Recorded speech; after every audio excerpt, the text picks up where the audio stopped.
Last year, 22% of all the new cars sold in Australia were light commercial, and a vast majority of those were these dual cab utes. To try and understand why such a large number are finding their way onto Australian driveways, we've brought 11 of the favourite and most interesting one-ton utes to the VinFast Proving Ground, where we're going to subject them to a series of data-driven tests. And then we're going to tell you what are the best dual cab utes money can buy. We'll talk about exciting. This is the lifestyle category, starting with the Ford Ranger Raptor with its Baja-inspired suspension. Next is the Mazda BT50 in Thunder mode. We've got the Toyota Rugged X with its premium factory accessories. And lastly, the Jeep Gladiator Rubicon. There's nothing else like this on the road. Let's go have some fun. In our mainstream category, we have 5 models, starting with the all-new Isuzu D-Max. Now, this car obviously mechanically identical to the Mazda BT50, but as that car is in Thunder trim, this is the more affordable option. Mitsubishi's Triton is also here. Beneath that dynamic shield family styling there is a largely unchanged mechanical drivetrain. And speaking of which, it's the same deal for the Nissan Navara. Still got the strong 2.3 litre twin turbo diesel under there, under a nice new facelift. Ford's Ranger is also here in ultra popular XLT level of specification. This has the more advanced engine in it, the smaller 2 litre, but twin turbos means it has 500 Newton meters. But the car they're all here to beat is this, the Toyota Hilux. This is in the most popular SR5 level of specification, and the Hilux is Australia's favourite dual cab. It's going to be a tough battle. Rounding out the field, we've got our budget category, starting with the GWM Cannon.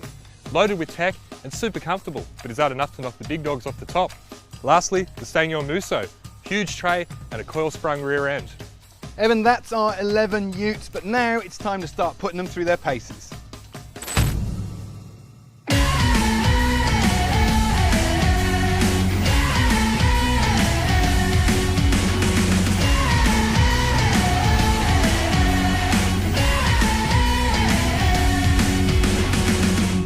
The process will be thorough and objective, with each test producing measurable results that can be easily compared with the 10 other vehicles. Dynamics evaluation will determine how each model behaves on the road, while 4x4 tests gauge how they fare off-road. Performance testing looks at acceleration from standstill and in gear, as well as braking performance. And the acceleration performance analysis is repeated in the payload and tow testing, this time with a 500 kilo load on board, and then a third time with a significant trailer load hooked up. Use the time codes to skip ahead or navigate to your favourite part using the progress bar below. Let's kick things off with the dynamics.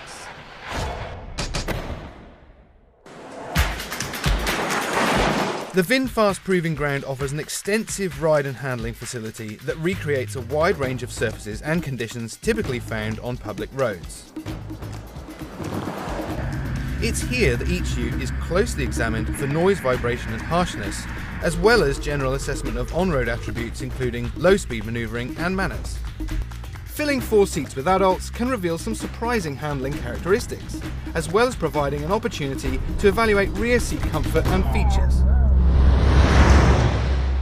The most astounding thing for me, I think, is the fact that the Ranger has held up so well after 10 years, essentially, on the market. Ford really was ahead of the game back in 2011 when it was released, and in 2021 it still leads in so many important areas. It's certainly the most pleasurable to drive, especially if you like steering feel and feedback. It's the most comfortable to ride in. It's astounding that an Australian team have managed to put together a car that has had such longevity and kind of still lauds it in its class. It's great. Coming into this comparison, I was expecting a bit more from a few of the newer cars. The BT50 and Isuzu D-Max twins, for instance, they are very good trucks, and in some ways they're class leading. In terms of driver interaction and enjoyment, as well as ride and comfort and refinement, they still trail the Ranger, and the Ranger is, as I said, 10 years old. I think I expected more from the Canon by GWM. High hopes there, but in the end, you get what you pay for because it just isn't on the same level or in the same league in terms of ride comfort, refinement, performance and driver appeal. So that's another disappointing thing for me. With twin live axles and off-road focused tyres, it was little surprise that the Jeep performed poorly on-road and fell to the bottom of the pack. The Mazda and Isuzu mechanical twins put up a strong fight, but ultimately it was the pair of Blue Oval badge contenders that demonstrated the Ranger's long-standing on-road manners are still the benchmark to beat.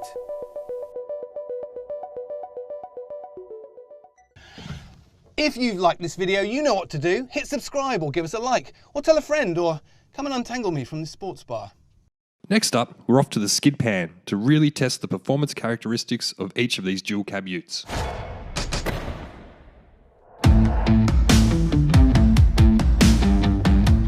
While modern utes are leaps and bounds ahead of previous generations in terms of performance, can they accelerate and brake safely enough for you to consider putting your family in? Straight line performance tests were undertaken and broken down into a 0 to 100 km/h as well as 60 to 100 km/h runs to develop a solid understanding of how each vehicle accelerated. It's all well and good to go fast, but how each ute stops is just as important. To determine which ute has the best braking performance, we conducted a series of wet and dry brake tests.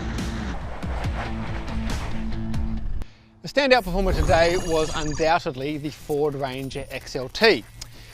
You might think, why the XLT and not the Raptor? They've got the same engine, but the Raptor is quite a bit heavier, and it's remarkable how much difference that makes.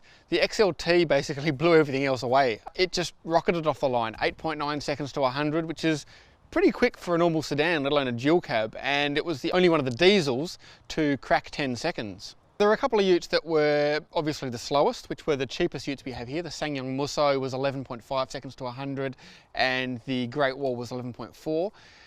The SsangYong feels quite a lot stronger when you're from behind the wheel. You feel like you've got more grunt available, but they were essentially as fast as each other. I guess the Great Wall feels like the weakest car here. It feels like a small engine pulling a lot of ute. It always feels to be working quite hard, but you know, it wasn't necessarily that much slower than the rest. Well, the bad news is that none of these dual cab utes brake particularly well, which might not be surprising. They're heavy, they haven't got particularly good tyres on them, they've got a high centre of gravity. But some of the standouts were the Triton, the D-Max, the Hilux, the BT50, all of those just scraped under 40 metres, which isn't a particularly good result. Like a passenger car will normally do about 34, 35 metres to brake from 100 kilometres an hour in the dry, whereas these utes are up around the 40 metre mark, and some of them are a lot worse than that. Standouts for a different reason were the Rangers. They were pretty good against the stopwatch in acceleration, but in deceleration, they're very poor. On the wet braking, a lot of it came down to the tyres, which is always important. So obviously the more road-focused tyres you've got, the better they're probably going to perform, which is why the D-Max stood out and why cars like the Ranger Raptor or the Gladiator in particular just felt like they were sailing across the top of the surface on the water. They didn't really want to bite in, and it was just ABS the whole way. Some of the wet braking behaviour was actually pretty alarming. Hit the brakes at 100 k's an hour and they'd squirm around even with ESP and ABS on and everything like that. They would sort of take corrective lock. If you put steering in, it wouldn't really do much. And the difference between wet and dry braking, we're adding 18, 20 metres, sometimes more, between the wet and the dry surface, which could be disastrous in an emergency situation. As the only model with 6 cylinders and petrol power, you might expect the Jeep to dominate on a performance battle. But in this test, muscular torque and strong braking were key to coming out on top. Once again, the cheaper options languished, while solid diesel donks shone. The Ford Ranger was a surprise, as it didn't perform anywhere as well while braking as it did when accelerating. The GWM Canon and SsangYong Musso were left lacking in this field, taking up the rear end result-wise for both acceleration and braking performance.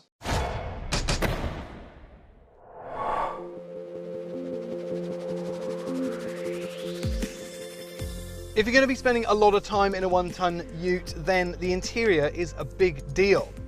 Starting with the Ford Ranger is probably a good place because this is one of the oldest models we're testing here.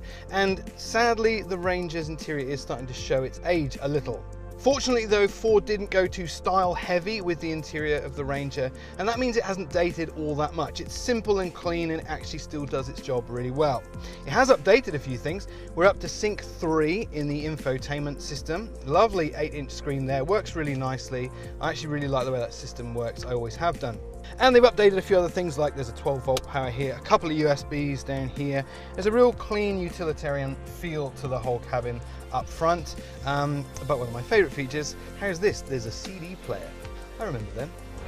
The Ranger sets a really good standard for the rest of the field in the back seats too. This is one of the roomiest cabins. I've got my favourite, the armrest there, incorporating 2 cup holders. The interior throughout the whole cabin is upholstered in cloth in the XLT. I don't mind it. It's a really tough wearing type of fabric. It doesn't look too daggy, but so much space back here. I've got loads of toe room underneath the seat in front, mat pockets. A real good point is a 230 volt power point down here next to a 12 volt power point. It's also huge up here as well. I'm about 6'2" and I've got loads of headroom, really comfortable, loads of knee room. One exclusion and omission though is this is one of the few rear seat rows that doesn't have an air vent.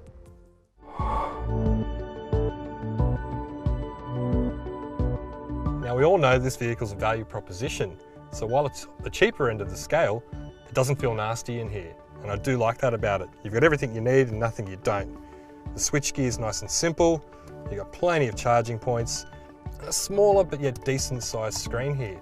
All the plastics feel nice and solid, and you've got a little bit of highlight here just to break up the black, let's be honest, it's a very dark interior. 2 cup holders, terrain modes, a simple 4-wheel drive switch. What else do you want? The seats are comfortable, but it definitely is on the smaller side in here. This is definitely a narrower vehicle, so if you're looking at karting around a larger family, probably not the vehicle for you. But for a couple or a young family, this thing's a winner. We're in the back of the Triton now, and much like the front, it's a fairly no-frills affair. There is a decent amount of headroom.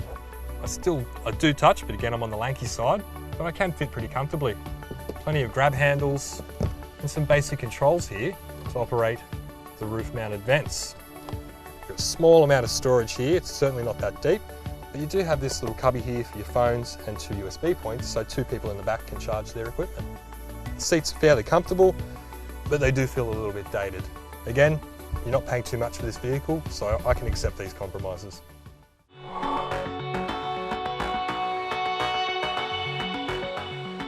Probably one of the most important to look at is the Toyota Hilux, easily one of the most favourite one-ton utes in Australia. Every time I get in the Hilux, I really struggle to see why. In here, it is a veritable plastics festival. It's everywhere, from this really weirdly designed dashboard with just a needless level of complexity and this strange terraced design, to the leather on the steering wheel. I don't know how Toyota's done it, but it's made leather feel like plastic. No leather on the seats, that's cloth. I don't have a big problem with cloth on seats, but this is a bit 80s or 90s in its pattern. I'm not dead keen on that. And yeah, just this sea of plastics everywhere. It just really drags the interior down, makes it feel quite cheap. There's a good level of technology. I've got Android Auto and Apple CarPlay in this updated information entertainment system. And there's a tiny little digital display in between the analog dials. And up here I've got a really old school looking digital clock. I don't know, perhaps I'm being unfair on the Hilux, but I just don't understand why it attracts the audience it does. This is the SR5 level specification, so it represents the volume seller for the Toyota Hilux, and it means you get reasonable levels of equipment. Back here it's pretty Spartan though. I've got some vents for the air conditioning, I've got a centre armrest, so brownie points for that. But it's a bit basic. It's also a bit claustrophobic as well, not the most spacious. But I do have one big problem with it back here, and that is the most stupidly placed grab handle I've ever seen. All it's going to take is one little lurch and your head's going to end up rather painful off that. And one other thing I quite like though are these little carrier bag hooks, rated to 4 kilos. I don't know about you, but I like to carry home significantly more than 4 kilos of curry.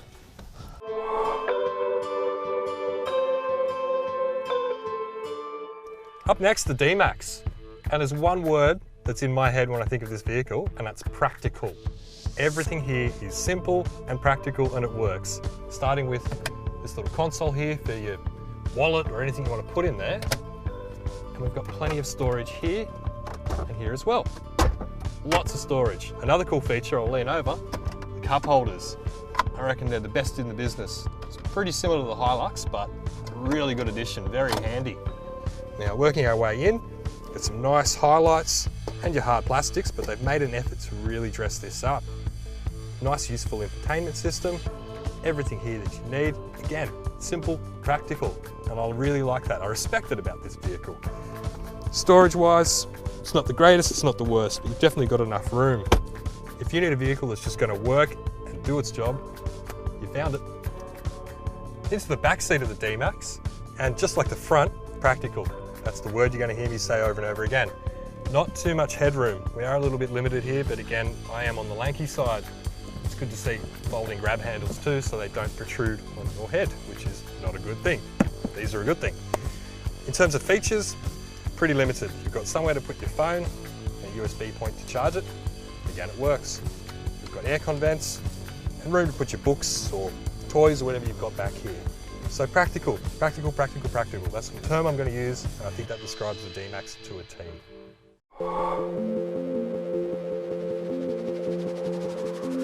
My favourite part of the BT50 Thunder's interior is when you're in here, you don't have to look at the exterior. I'm sorry. I don't like what they've done with the exterior styling of this particular variant. And when you think about how much it costs, nearly $69,000, maybe stick to one of the ones in the middle of the range. The interior though, as I say, is a great place to be. It's probably one of the most car-like feeling of all the utes we've got here, with this lovely leather upholstery. It's got a really nice design, very supportive, feels really, really comfortable here. Same can be said for this very car-like steering wheel. And then the central touchscreen is huge and a lovely resolution, got lots of good features and graphics in there. It's not all about styling in here though, it's practical as well. Decent door pockets, and I love this kind of double glove box thing here. Interesting storage solutions. It's not quite as comfortable in the rear seats, and there's not enough support under the thighs back here either. It is quite spacious, and they've pulled the same trick of doing a black roof liner for a really classy and premium feel. There's a USB charger back here, which is a bit fiddly to get open. Some air vents as well, and I really like you've got speakers in the ceiling here for a nicer sound system.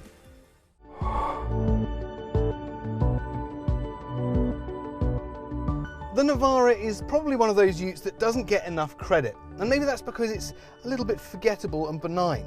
And that's because it's actually getting really rather old now. This one has just been updated for 2021, but there's still tons of features that show its age, like more of these horrible spray painted plastic trims and this chrome look surround to the gear stick, and the same on this door handle here.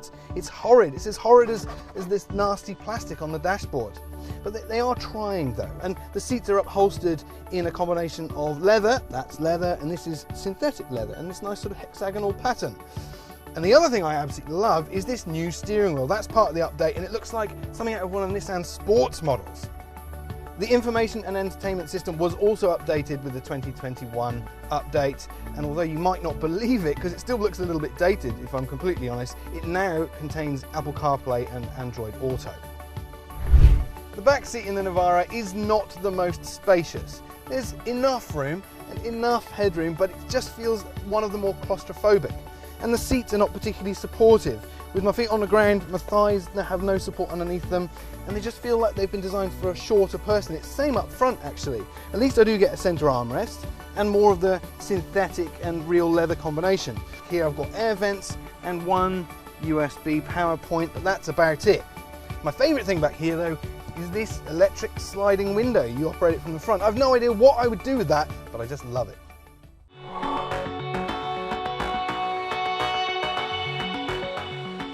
We're inside the Jeep Gladiator Rubicon, and as you can see, it's a pretty exciting place to be. But it's not only exciting, it's also utilitarian, which is the purpose of this vehicle. So starting with the infotainment, we've got an off-road app, which is really handy. It controls a whole different range of things, very unique to this vehicle. We've also got front and rear diff locks, sway bar disconnect.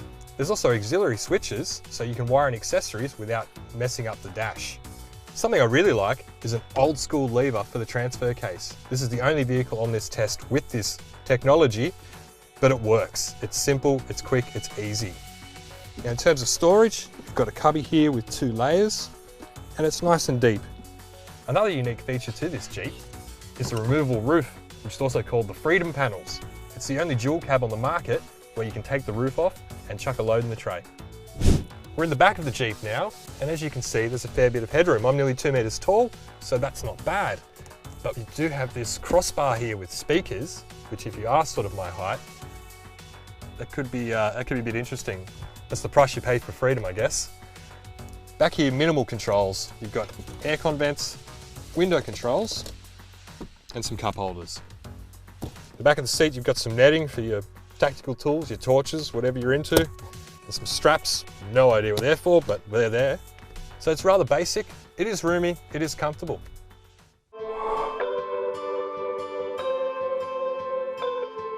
So now we're inside the Toyota Rugged X. And look, let's be honest, if you've ever sat in a SR5 Hilux or many others in the range, it's a pretty familiar package. You do get a premium JBL sound system though, which is awesome. You also get a lot of hard plastics, but hey, it's a hard-working off-road vehicle. We do have these heated leather seats, which is a nice touch, but that's pretty much it. This is all about the outside of the vehicle.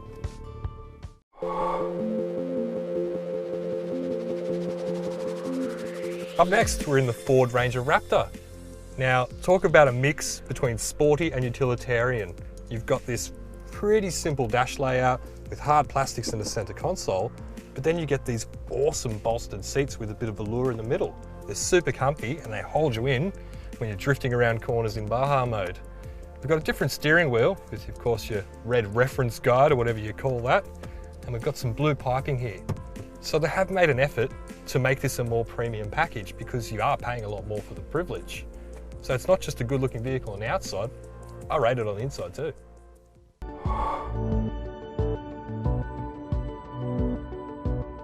Even though SsangYong has been around in Australia longer than you might think, it's still regarded as one of the more challenger brands. And that means it has to do everything right. First impressions on its interior are actually quite good. I'm met with things like a leather-wrapped steering wheel with pretty good ergonomics, and there's more, what I suspect is leather, on the gear stick. But then you look a little bit further and there's things like cheapy plastics on this handbrake. Who has a handbrake anymore? And then there's more cheap plastics elsewhere and then some good quality materials. So it's a little bit to and fro. But there are other good signs like Apple CarPlay and Android Auto is standard, and also other luxuries like this digital display in front of the 2 analog gauges, and even things like heated seats and cooled seats. Oh, and heated steering wheel too. It really does a bit of both in here. And it's pretty much the same story in the back seats too. Good touches include an all black interior, which is a really good trick for making it feel more premium. And also there's more leatherette material. It's difficult to tell whether that's real or not.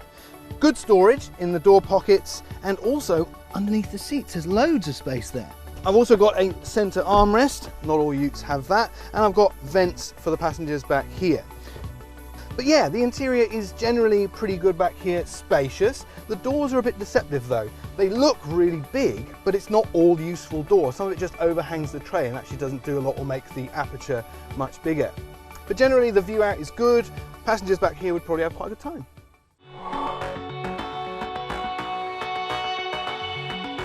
The first thing you notice when you get into the GWM is this huge screen. It's really impressive. It's full of loads of cool graphics and lots of good features, including like the SsangYong, Apple CarPlay and Android Auto as standard. But then you start to move away from that screen and things aren't so good anymore. These very plasticky switches and some finishes like I could have sprayed that in my garage. You know, it looks like someone didn't like the original colour and they just changed it with a spray can from Super Cheap.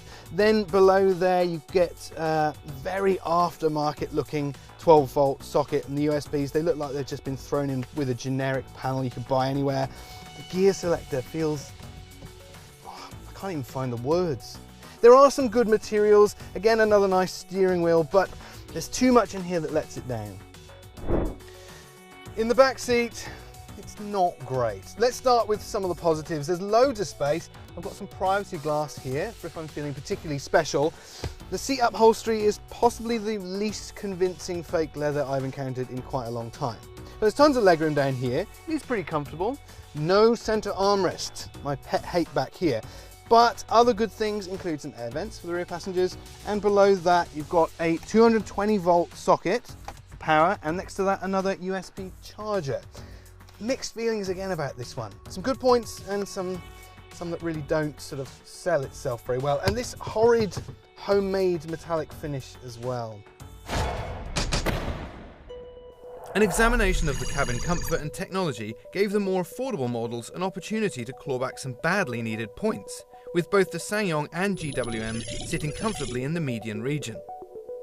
None of our 11 stood out from the crowd, with the exception of the Mazda, which delivers a luxurious interior, sharp infotainment system, and a decisive victory here. The Canon's infotainment is visually impressive, but in practice, the features and function couldn't match its appearance. Overall, Ford's Sync 3 system was the top scorer, but some curious glitches in the Raptor's infotainment prevented it matching the XLT's high score. Up next is our towing test. We're about to hook up the turbo taxi from Street Machine to these utes to see how they perform in the real world.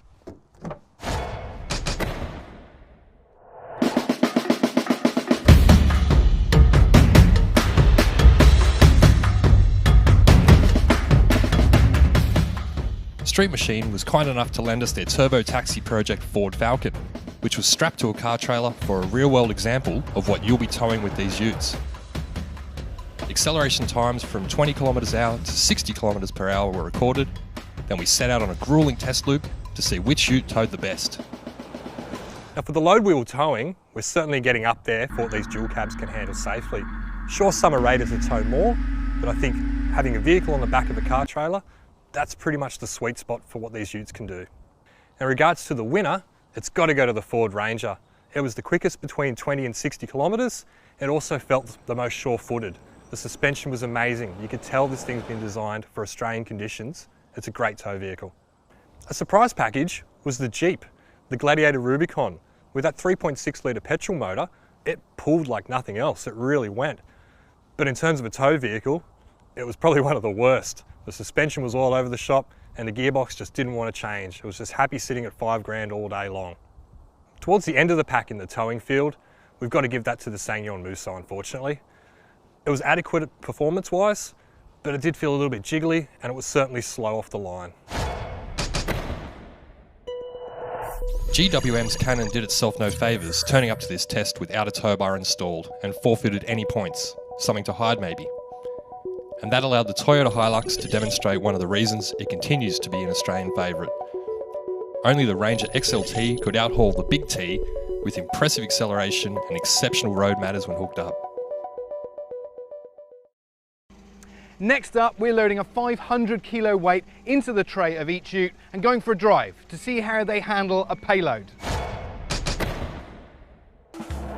For payload testing, the same process used in the tow testing was repeated. This time though, the trailer was unhitched and a 500 kilo dead mass secured in the rear load area. As this class of vehicle gets its name from the ability to haul about a ton in the tub, the vehicles are loaded with half that maximum capacity.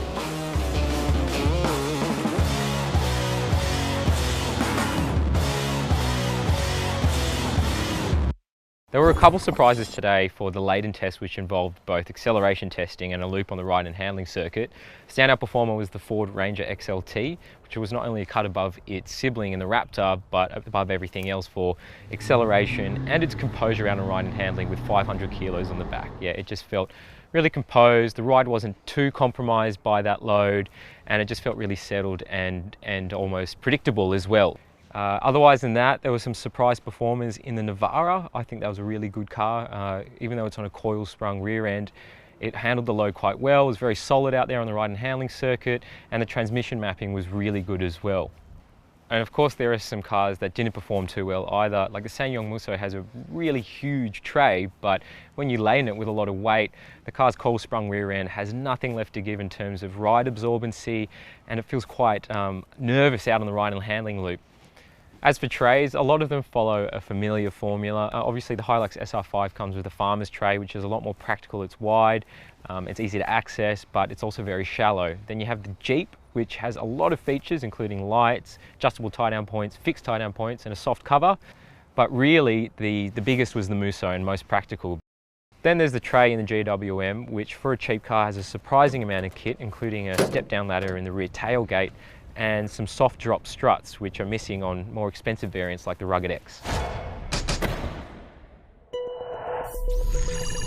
Perhaps unsurprisingly, almost anything with a coil-sprung rear axle struggled with our half-ton payload, except the Navara, which was the most stoic of the coil-spring tail-enders. But the testing was dominated by tried and tested leaf-sprung suspension, including the Mitsubishi Triton and, once again, Ford's Ranger XLT.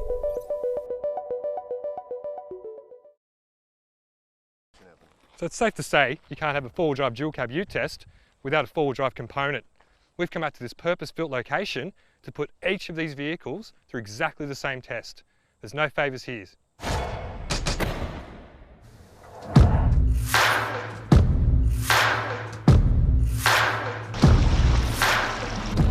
Well, it's time to get dirty as we put these dual cab utes through our purpose-built off-road test course.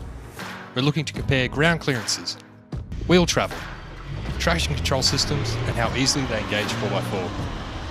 We also want to know how they ride over corrugations and washouts at speed, exactly how you will be testing them in the real world. Testers drove them down steep hills to measure low-range gearing, then pointed them at steep inclines to see if they bottomed out. Some utes did exceptionally well, while others struggled to make it to the top. The off-road component of what we've been doing is a major part of this test. We wanted to include lots of different disciplines, different terrains, to really get a good understanding of what these vehicles can and can't do. Now, in terms of the most capable on test, it's got to be the Jeep. It has to be front and rear lockers, sway bar disconnect, mud terrain tyres. This thing didn't even bat an eye. Absolutely amazing off-road. In terms of surprise package, I've got to say the Navara. I actually really liked the way it performed. The suspension felt good and the gearing was amazing. No need for hill descent control, it just crawled down with that engine braking. Bringing up the rear, I've got to say the least capable vehicle would have to be the SsangYong Musso. It struggled up some of the hill climbs that others were able to achieve at a crawling pace without any trouble.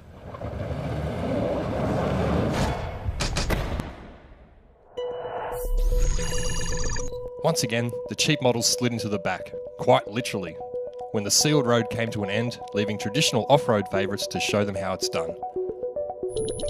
While the Hilux and Ranger demonstrated excellent ability, the Jeep highlighted while it's still the most competent off-the-shelf 4x4 money can buy.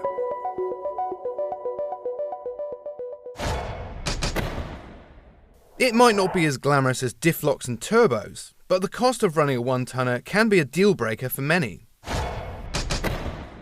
In this quiet test of numbers, the SsangYong demolished everything thanks to a bargain entry price, cheap servicing and a whopping 7-year warranty. The Mazda and Isuzu are mechanically almost identical, but the D-Max is offered with a warranty that extends a whole year longer than the BT50 at 6 years. If you've liked this video, you know what to do. Hit subscribe, give us a like, tell a friend, or maybe send me a postcard. At simple face value and on initial inspection, all one-ton utes may appear to be largely alike, including some more recent, lesser-known offerings at the budget end of the spectrum. On paper, each of the 11 models tested in our dual cab megatest offer respectable power and torque outputs, four-wheel drive, and somewhere to put the family and a load of kit. But it's only after you dig a little deeper that a whole world of difference separating the field becomes clear. Put simply, you get what you pay for. While the cheap Challengers include a decent amount of kit for your cash and apparent good value, the package looks less compelling when it comes to hard yakka. And while one-tonners used to be utilitarian workhorses, options like Raptor and Rubicon are injecting luxury and capability where farm machinery once played. Perhaps the closest battle is fought in the midfield, where familiar faces and brands offer a broad spectrum of on- and off-road ability combined with day-to-day ease of use. Mitsubishi's Triton is still proving that no frills and solid value are high up on Australia's ute must-haves, while the Nissan Navara continues to represent a stoic and often unsung hero in the market. But at the top of the pack is the venerable Ford Ranger XLT. Toyota's flagship Hilux Rugged X and fresh-faced Isuzu D-Max are incredibly complete machines. But the relatively new hardware isn't up to the recipe of sophisticated power plant combined with Aussie-engineered strength and dependability. The T6 Ranger might be in its twilight year, but the XLT is still the one-ton ute to beat.